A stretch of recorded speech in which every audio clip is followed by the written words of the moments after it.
আমার দম বন্ধ হয়ে আসছে, চোখ দিয়ে পানি পড়ছে, মনে হচ্ছে বাঁচবো না। হঠাৎ মেহমেদ এসে আপার কাছ থেকে আমাকে ছাড়িয়ে নিলেন। আপা জ্ঞান হারিয়ে নিচে পড়ে গেল। তখনই ওখানে সবাই এলো। আপার মুখে চোখে পানি দেওয়া হলো। জ্ঞান ফিরলে অন্য রুমে নিয়ে যাওয়া হলো আপাকে। মেহমেদ আমাকে ধরে রেখেছেন। গলায় নীল দাগ পড়ে গেছে আমার। বাবা আমার সামনে এসে বলল, আমি হাত জোর করছি আমার মেয়েটাকে বাঁচতে দাও। আমি হাত জোর করছি আমার মেয়েটাকে বাঁচতে দাও। চলে যাও তোমরা। ও তোমাকে পাগলের মতো ভালোবাসে মেহমুদ। বাবা তুমি তো ওকে ভালোবাসোনি। আমি বাবা হয়ে পারবো না আমার মেয়েকে হারাতে। তোমরা চলে যাও। মনে করবে আমরা মরে গেছি। যাও তোমরা যাও। বাবা চলে গেল। আমি মেহমেদের থেকে নিজেকে ছাড়িয়ে নিলাম। ব্যাগ হাতে নিয়ে বললাম, চলুন। বলে আমি বাড়ি থেকে বের হয়ে এলাম। গাড়ির সামনে দাঁড়াতেই দেখি মেহমেদ আসছেন। ওনার মুখ দেখে মনে হয় কিছুই হয়নি যেন। বাসায় আসতেই শাশুড়ি মা আমার কাছে এলেন। আমার গলা ব্যথা করছে অনেকটা। আসার পর মেহমেদ তো সোজা রুমে চলে গেছেন। মা আমাকে ধরে সোফায় বসালেন। আমার দিকে পানির গ্লাসটা এগিয়ে দিলেন। চাচি শাশুড়ি আম্মু এসে তখন বললেন, হায়াত, কি হয়েছে বলো তো? আজই গেলে আর আজই এলে, আর তোমার গলায় কি হয়েছে? শাশুড়ি মা ওনাকে থামিয়ে দিয়ে বললেন, ছোট, থাম, ওকে একটু বসতে দে, বলবে সব পরে। যা খাবার দে টেবিলে, মেহমাদকে ডাকছি আমি। মায়ের কথায় চাচি শাশুড়ি আম্মু চলে গেলেন রান্নাঘরে। তখন মা আমাকে বললেন, হায়াত মা, কি হয়েছে বলো তো? না না মা, কিচ্ছু হয়নি তেমন। আমি জানি কিছু হয়েছে, বলো, না হলে আমি মেহমাদকে জিজ্ঞেস করব। ব্যাপারটা নিশ্চয়ই ভালো হবে না তখন। না থাক, আমি বলছি। আমার কাছ থেকে সব শুনে মা বললেন, এই ভয়টাই পাচ্ছিলাম। মিলা মেহমাদকে ভালোবাসে অনেক, এটা আমিও জানি। আর নিজের স্বামীর ভাগ কোনো মেয়েই দেবে না। আমি জানি না ওদের ডিভোর্স কেন হলো, তাও বিয়ের 6 মাসের মাথায়। তবে এটা বলতে পারি, দোষ কিন্তু তোমার দিদিরই ছিল। কি বলছেন কি মা? বড় আপা কি এমন করবে যার জন্য ডিভোর্স দিতে হবে? আর আমাকেই বা কেন বিয়ে করলেন উনি? এই প্রশ্নগুলোর উত্তর তোমাকে মেহমাদি দিতে পারবে। আমি আর কিছু বললাম না, রুমে চলে গেলাম। মেহমেদ রুমেই ছিলেন। আমাকে দেখে বলে উঠলেন, মেডিসিন রেখেছি টেবিলের উপরে, খেয়ে নাও। আমি বের হচ্ছি, বরিশাল যাব। পার্টির কাজ আছে, 4 দিন পর ফিরবো। বাই। চলে গেলেন মেহমেদ। আমি গিয়ে বেডে শুয়ে পড়লাম। ভীষণ খারাপ লাগছে আজকে। গলাটাও ব্যথা করছে ভীষণ। ওষুধ না খেয়ে শোয়ার জন্য আফসোস হচ্ছে। কখন যে ঘুমিয়ে গেছি বলতে পারবো না। 2 দিন পর ঘুম ভাঙতেই দেখি ঘড়িতে 10টা বাজে। ফ্রেশ হয়ে রুম থেকে বের হতেই মুরাদের সাথে দেখা। মুরাদ আমাকে কিছু না বলে পাশ কাটিয়ে চলে গেল। আমিও নিচে গেলাম। সবাই ব্রেকফাস্ট টেবিলে ব্রেকফাস্ট করছে। হঠাৎই বাবা বললেন, হায়াত, মেহমেদ একা গিয়েছে, তুমি কেন গেলে না? এক কাজ করো, তোমরা কোথাও থেকে ঘুরে এসো। মেহমেদ এলেই আমি ওর সাথে কথা বলবো। তুমি সব গুছিয়ে রেখো। আমি কিছুই বললাম না। সবাই খাওয়া শেষ করে চলে গেল, যে যার নিজের মতো কাজে। 12টার দিকে খবর এলো মায়ের ভাই মারা গেছেন। সেটা শুনে মা পাগল হয়ে গেলেন। বাবাকেও ফোন করলেন। বাবা জানালেন যে তিনি আসতে পারবেন না। মাকে চাচি শাশুড়ি আম্মুকে সাথে নিয়ে চলে যেতে বললেন। মা না করে দিলেন। বাবা আর কিছু বলেননি। মা চুপ হয়ে গেলেন অনেকটাই। রাজনীতি এতটাই গুরুত্বপূর্ণ হয়ে গেছে বাবার কাছে যে কেউ মারা গেলেও উনি সেটা গায়ে লাগাবেন না। আমি আর চাচি শাশুড়ি আম্মু অনেক বোঝালাম। অবশেষে মা যেতে রাজি হলেন। বিকেলের দিকেই মা আর চাচি শাশুড়ি আম্মু বেরিয়ে পড়লেন। আমাকেও নিতে চেয়েছিলেন, কিন্তু আমার বিয়ে হয়েছে সবে মাত্র কয়েকদিন হলো। এখন মরা বাড়ি যাওয়া ঠিক হবে না, তাই আমাকে রেখে গেলেন। বাড়িতে এখন শুধু আমি আর দিয়া। দিয়া হচ্ছে চাচি শাশুড়ির মেয়ে। দিয়া ওর রুমেই আছে। দিয়া বিবাহিত, 2টো চমচ মেয়েও আছে ওর। আমি সোফায় বসেছিলাম। তখনই দিয়ার 2 মেয়ে রিশা আর দিশা এসে বলল, মামি চলো না আমরা খেলা করি। কি খেলবে? লুকোচুরি। চলো না মামি, চলো না। রিশার কথায় দিশা সায় দিল। দুজনেই আমাকে বলছে, আসো না মামি খেলি। তুমি, আমি, দিশা, মামুনি, ছোট মামা, 5 জন। ছোট মামা? শুনেই চমকে গেলাম আমি। মুরাদও খেলবে নাকি? সিঁড়ির দিকে তাকিয়ে দেখি মুরাদ দাঁড়িয়ে। ও এসে বলল, আমি খেলবো না, তোমরা খেলো মামারা। রিশা আর দিশা কান্না শুরু করলো। বাধ্য হয়ে মুরাদ রাজি হলো। গেম শুরু হলো। মুরাদের চোখ বাঁধা রয়েছে। ও খুঁজছে। ও দিশাকে ধরে ফেললো। দিশার চোখ বাঁধা হলো এবার। দিশা সবাইকে খুঁজে চলেছে। ওর চারপাশে সবাই দাঁড়িয়ে। দিশা দৌড়ে এসে আমাকে ধরলো। এবার আমার পালা। আমার চোখ বাঁধা হলো। খুঁজে চলেছি সবাইকে। হঠাৎ আমি শাড়িতে পা আটকে পড়ে যেতে নিলাম, কিন্তু কেউ ধরে ফেলেছে। ধরে আমাকে দাঁড় করিয়ে দিল। আমি চোখের বাঁধন খুলতে পারছি না, অনেকটা টাইট হয়ে গেছে। এবার খেয়াল করলাম আমার সামনে থাকা ব্যক্তি যে আমাকে পড়ে যাওয়া থেকে বাঁচালো, সে আমার মাথার পিছনে হাত দিল। খুলে দিতে লাগলো কাপড়টা। খুলে দেওয়ার জন্য আমার অনেকটা কাছে এসে পড়েছে সে। আশেপাশে এতক্ষণ দিশা রিশা কথা বললেও এখন চুপ হয়ে গেছে। কিছুই বুঝতে পারছি না কি হয়েছে। চোখের কাপড় খোলার জন্য আমার সামনে থাকা ব্যক্তি এমনভাবে আমার দিকে ঝুঁকেছিল যে পিছন থেকে দেখে মনে হবে সে আমাকে কিস করছে। চোখের কাপড়টা খুলে দেওয়ার সাথে সাথেই আমি তাকিয়ে দেখি আমার সামনে মুরাদ দাঁড়িয়ে। আর তখনই এক চিৎকারে বাড়ি কেঁপে উঠল। দরজার দিকে তাকিয়ে দেখি মেহমেদ দাঁড়ানো। হায়াত, মেহমেদের হুঙ্কারে সকলে কেঁপে উঠল। উনি হাত দিয়ে ইশারা করতেই কতগুলো লোক কয়েকটা লাগেজ সহ আরও কিছু জিনিসপত্র রেখে গেল। দিশা রিশাকে নিয়ে এতক্ষণে এই সুযোগে দিয়া আপু রুমে চলে গেল। মুরাদ এখনো আমার পাশে দাঁড়িয়ে। লোকগুলো জিনিসগুলো দিয়ে চলে যেতেই মেহমেদ এসে আমার সামনে দাঁড়ালেন। বললেন, কি হচ্ছিল এখানে? আমি উত্তর দেওয়ার আগেই মুরাদ বলল, আমরা লুকোচুরি খেলছিলাম, তখনই ভাবির চোখে কাপড়টা শক্ত হয়ে বেঁধে যাওয়ায় আমি খুলে দিতে চাই। তখনই ভাবির চোখে কিছু পড়ে, আমি ফুঁ দিয়ে দিচ্ছিলাম। হঠাৎ কি হলো জানি না, ভাবি আমাকে তার দিকে টান দিল। আমার ঠোঁট ভাবির ঠোঁটের সাথে। সরি ভাবি, সরি ভাবি, সরি ভাবি, সরি সরি। মুরাদ দৌড়ে চলে গেল। আমি হাঁ করে তাকিয়ে আছি মুরাদের যাওয়ার দিকে।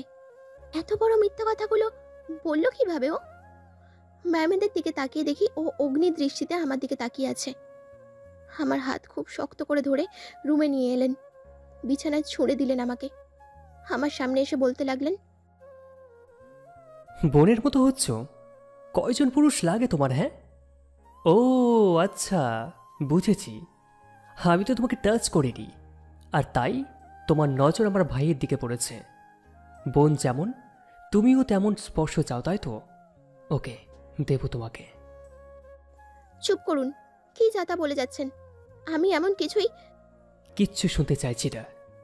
তুমি এতটা নিয়ে চায়াত? আরে, কথা শেষ করতে পারলাম না। মেহমেদের 5টা আঙুলের ছাপ এসে লাগলো আমার গালে। মেহমেদ বলল, অন্যায় করে তর্ক করা আমার একদম পছন্দ নয়। তোমাকে ভালোভাবে বলেছিলাম, কিন্তু তুমিও প্রমাণ করলে দৈহিক চাহিদা থেকে বড় কিচ্ছু হয় না। তুমি কিভাবে ওর কাছে গেলে? ছি! কথাগুলো বলেই সামনে থাকা ফুলদানিটা ছুঁড়ে মারলেন। টুকরো টুকরো হয়ে গেল। উনি নিচে বসে সেই কাঁচের টুকরো হাতে নিয়ে আমার সামনে এসে দাঁড়ালেন।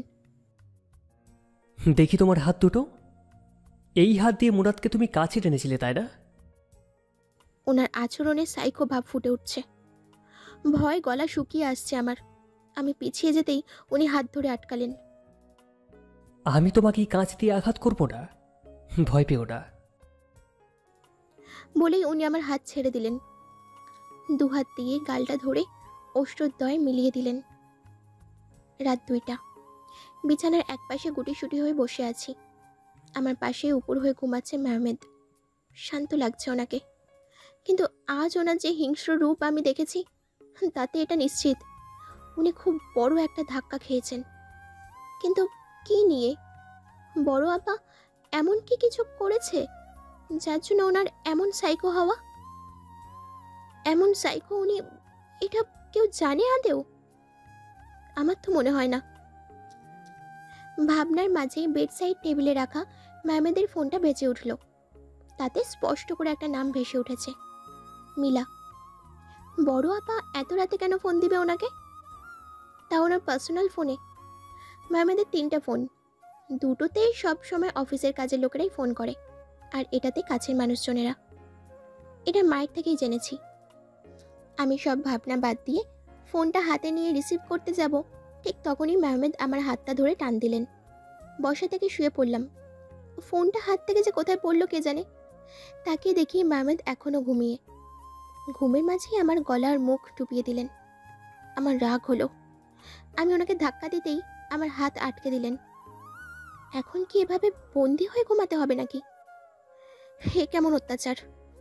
আমি নড়াচড়া করতেই উনি এক ধমক দিলেন। আমি চুপ করে রইলাম এবং একটা সময় যে কখন ঘুমিয়ে পড়লাম জানি না। সকালে ঘুম থেকে উঠে রুমের বাইরে ড্রয়িং রুমে চলে এসেছি। আমি চাইছি না ম্যামেদের মুখোমুখি হতে। আমি ড্রয়িং রুমে বসতেই একজন সার্ভেন্ট এসে কফি দিয়ে গেল। আমি তো কফি খাই না, তাও আবার খালি পেটে। এত বড় লোকে ভাবসাব আমার নেই, তাই কফিটা আর নিলাম না। তখনই ওখানে মুরাদ এসে কফিটা আমার হাত থেকে নিয়ে খাওয়া শুরু করলো। সার্ভেন্টকে ইশারায় যেতে বলল। আমি উঠে যেতে নিলে মুরাদ সামনে এসে দাঁড়ালো, বলল, রাগ করছো নাকি আমার ওপর হায়াত? ও সরি ভাবি, কি ভেবেছো হায়াত? আমাকে ধোকা দিয়ে তুমি আমারই চাচাতো ভাইয়ের সাথে সুখে সংসার করবে? আর আমি সেটা হতে দেব? কালকেরটা তো শুধু ট্রেলার ছিল, পিকচার এখনো বাকি। তুমি আমাকে ভালোবাসার স্বপ্ন দেখিয়ে আমার চাচাতো ভাইয়ের সাথে সংসার করবে, আমি তা মেনে নেব না। তোমার লজ্জা করে না মুরাদ? তুমি তো বলো আমাকে তুমি ভালোবাসো, তো এটাই তোমার ভালোবাসা? এত নোংরা মিথ্যে বললে কি করে তুমি কাল মেহমেদের সামনে আমার নামে? আমি মানছি, আমি তোমাকে কথা দিয়েছিলাম বিয়ে করব। এটাও বলেছিলাম যাই হয়ে যাক হাত ছাড়বো না কখনো, পরিবারকে মানাবো। কিন্তু কিন্তু পরিস্থিতি হঠাৎ এমনভাবে বদলে গিয়েছিল যে আমার কিছু করার ছিল না। বিশ্বাস করো, আমি বুঝে ওঠার আগেই সব কিছু হয়ে গেছে। কত সহজে সব মেনে নিয়েছো হায়াত। তুমি এটা ভুলে যাচ্ছ, মেহমেদ ভাই তোমার আপন বড় বোনের স্বামী ছিল। একটু তো লজ্জা করো। মুরাদের শেষের কথাগুলো আমার বুকে তীরের মতো বিঁধল। আমার চোখে পানি চলে এলো। নিজেকে সামনে নিলাম। মুরাদ চলে গেছে। দিয়া আপু এলো রিশাকে নিয়ে তখনই। আমাকে দেখে বলল, ভাবি যে এত সকাল সকাল এখানে কি করছো একা একা? এই তো বসে আছি, ঘুম ভেঙে গিয়েছিল তাই এখানে এসে বসলাম। ওহ সরি ভাবি, আসলে কালকে ভাইয়া ওভাবে রাগ করেছিল, আমি চলে গিয়েছিলাম তোমার পাশে না থেকে। আরে না না, সমস্যা নাই। আমি জানি ভাবি তোমার উপর দিয়ে কি যাচ্ছে। আমার মেহমান ভাইয়া এমন ছিলই না, অনেক ভালো মনের মানুষ ছিল। পেশায় মন্ত্রী, উগ্রমেজাজি হলেও বাড়ির সকলের কাছে কোমল হৃদয়ের মানুষ ছিল। কিন্তু কিন্তু কি দিয়া আপু? বিয়ের 10-15 দিন পর থেকে হঠাৎই চেঞ্জ হতে শুরু করলো। উগ্রমেজাজ বাসাতেও দেখাতো। তারপরই হঠাৎ একদিন ডিভোর্সের কথা জানালো। কিন্তু ডিভোর্স তো বললেই হয় না, কয়েক মাস একসাথে থাকতে বলেছিল কোর্ট। ওই কয়েক মাস ভাইয়া ঠিক করে বাড়িতেও ফিরতো না, কেমন যেন হয়ে গেল। এমনভাবে ভাইয়াকে আমরা কেউ কখনো দেখিনি। বড় বাবা আর বড় মা একদিন ভাইয়াকে ডেকে ভালো করে জিজ্ঞেস করলো, কি হয়েছে, কি চাই ভাইয়া, কেন এমন হয়ে গেছে, কি ঘটেছে? ভাইয়া তার কোনো উত্তরও দেয় না, শুধু বলেছিল আমাকে হ্যাপি দেখতে চাও তো আগের মতো, তবে আমি একটা ডিসিশন নিয়েছি, সেটাতে রাজি হয়ে যাও। বড় বাবা আর বড় মা একমাত্র ছেলের খুশির জন্য রাজি হয়। আর তখনই ভাইয়া জানায় ভাইয়া তোমাকে বিয়ে করতে চায়। দিয়া আপুর কথায় অবাক হলাম। কি এমন হয়েছিল? আরো কিছু জিজ্ঞেস করার আগেই দিশা দৌড়ে এসে বলল,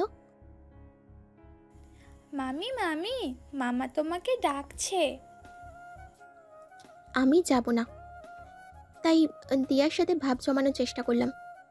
এটা ভেবে দিয়াকে বললাম, আচ্ছা সোনামণি, যাব, তুমি বসো এখানে। কিন্তু ঠিক তখনই মেহমেদ নিজে ডাকলেন। দিয়া আপু বলল, ভাবি যাও শুনে এসো ভাইয়া কি বলে। আমি যাওয়ার জন্য উঠলাম। রুমে যেতেই দেখি কালো পাঞ্জাবি সাদা পাজামা পরে মেহমেদ কোথাও বেরোচ্ছেন। আমাকে দেখে আমার দিকে এগিয়ে এলেন, একটা খাম মুখের ওপর ছুঁড়ে দিলেন, দিয়ে আগের জায়গায় গিয়ে রেডি হতে লাগলেন। আমি খামটা খুলে দেখি টিকিট সাজেকের। উনি বললেন, বাবা বলেছিল ঘুরতে যেতে, তার জন্য টিকিট কেটেছিল। আমার কয়েকদিন আগে আসার এটাই কারণ ছিল, কাল রাতে ফ্লাইট ছিল। আমি ওনার দিকে অবাক হয়ে তাকাতেই উনি আবার আমার সামনে এসে বললেন, যে যেটা ডিজার্ভ করে না তার জন্য সেটা করতে যাওয়াই বোকাবি। আমার বাবা ঠিক সেটাই করেছে, টিকিটটা কেটেছে। সে তো আর জানে না তার ছেলের বউ বাড়িতে কি কুকীর্তি করে বেড়াচ্ছে। শুনুন। Set up! মুখে মুখে কথা বলবে না, মুরাদের সামনে তোমাকে দেখলে আমি খুন করে ফেলবো। বলেই হনন করে চলে গেলেন উনি। মেহমেদ চলে যেতেই আমি গেলাম মায়ের রুমে। মা আজও ফেরেননি, 3 দিন পর ফিরবেন। বাবা আজই সকালে গিয়েছেন। আমি মায়ের রুমে কিছুক্ষণ বসেছিলাম, তখনই একটা ফ্যামিলি ফটোর দিকে চোখ যায়। তাদের সকলে আছে, বেশ সুন্দর লাগছে দেখতে। মায়ের রুম থেকে বের হতেই মুরাদের সাথে দেখা। মুরাদ আমাকে কিছু বলতে চাইছিল, আমি ওকে না দেখার ভান করে চলে আসি। এসে রুমে দরজা লাগিয়ে বসে আছি। আমার মনটাও খচখচ করছে। আমার জানা উচিত কেন মিলা আপুর সাথে ওনার ডিভোর্স হয়েছে। আমি যদি দেখি আমার জন্য এমনটা হয়েছে, তাহলে আমি ওদেরকে এক করে দিয়ে সরে যাব। এটা আমার প্রমিস নিজের কাছে। আমি ফোন হাতে নিয়ে মিলা আপুর নাম্বারে ডায়াল করলাম। রিসিভ করতেই আপু বলল, হায়াত, ভালো হয়েছে ফোন করেছিস, আমি তোকেই ফোন করতাম এক্ষুনি। শোন না, আমি রান্না করেছি মেহমাদের জন্য, তুই এগুলো মেহমাদের কাছে পৌঁছে দিতে পারবি প্লিজ বোন? আমি ঠিক কি বলবো বুঝে উঠতে পারছি না। আমার এক মুহূর্তের জন্য মনে হলো আপুর মাথায় সমস্যা হয়েছে নাকি, এমন পাগলামো কেন করছে। সব ওই মেহমেদের জন্য। আপু আবারও আমাকে বলল, কি রে, কই হারালি? হ্যাঁ আপু, আমি নিয়ে যাব, তুমি বাসার সামনের মোড়ে আসো। ঠিক আছে। আমি ফোন রেখে নীল রঙের সালোয়ার কামিজ পরে নিলাম, চুলগুলো সাইডে সিঁথি করে ছেড়ে দিলাম। আমার রেডি হওয়া শেষ। দিয়া আপুকে বলে বের হয়ে গেলাম। বাসার মোড়ের মাথায় যেতেই দেখি মিলা আপু দাঁড়িয়ে আছে। আপু আমাকে দেখে আমার দিকে এগিয়ে এলো, আমার হাতে একটা ব্যাগ ধরিয়ে দিয়ে বলল, বোন আমার, তুই এটা মেহমাদের কাছে পৌঁছে দিস। আমি হেসে ফেললাম, আর না চাইতেও জিজ্ঞেস করে ফেললাম, এত যখন ভালোবাসো তাহলে ডিভোর্স কেন হলো তোমাদের? আমার দোষে, আমাকে মাফ করে দে বোন, কাল তোর সাথে অনেক বাজে ব্যবহার করেছি। সমস্যা নাই আপু। আছে হায়াত, আমি চাই মেহমাদকে আর তুই মুরাদকে। আপির কথায় চমকে গেলাম। মাঝে যে কয়েকবার আপুর সাথে কথা হয়েছে দেখে মনে হয়েছে আপুর মাথায় সমস্যা হয়েছে, কিন্তু আজ এই মুহূর্তে একদম স্বাভাবিক লাগছে। আপু আবারও বলল, আমি জানি হায়াত সবটা, মুরাদ আমাকে বলেছিল। আমি চাইনি তোর জীবন এমন হোক। আমার একটা কথা রাখবি? বলো আপু। মেহমাদ যেন না জানে আমার সাথে তুই দেখা করেছিস বা তোর সাথে আমার যোগাযোগ আছে। কেন? ও পছন্দ করবে না। আচ্ছা বেশ, বলবো না। তবে আমি জানতে চাই আপু, তোমাদের ডিভোর্স কেন হলো? খোলা আকাশের নিচে দাঁড়িয়ে বিচ্ছেদের গল্প শুনতে চাস? বেশ, শোনাবো কোনো দিন সময় হলে। আসি। আবু বাড়ির দিকে চলে গেল। আমি শুধু অবাকই হয়ে যাচ্ছি। যাই হোক না কেন, মেহমেদকে আজ উত্তর দিতেই হবে। কেন ও আপুর সাথে এমনটা করেছে, আর আমি বা কেমন, কিভাবে মানিয়ে নেওয়ার চেষ্টা করছি। আমি বেরিয়ে আসবো এই সম্পর্ক থেকে, আপুর কাছে ফিরিয়ে দেবো ওনাকে। ভাবতে ভাবতে অফিসে এসে গেলাম মেহমেদের। রিক্সা থেকে নামতেই হৃদিত দৌড়ে এলো। হৃদিত হচ্ছে মেহমেদের পিএ। হৃদিত বলল, ম্যাম, স্যার এখন বিজি আছেন একটা মিটিংয়ে, আপনি বসুন, আমি স্যারকে বলে আসছি। হুম। একটু পরে হৃদিত এসে বলল, ম্যাম, ভেতরে যান। আমি গেলাম।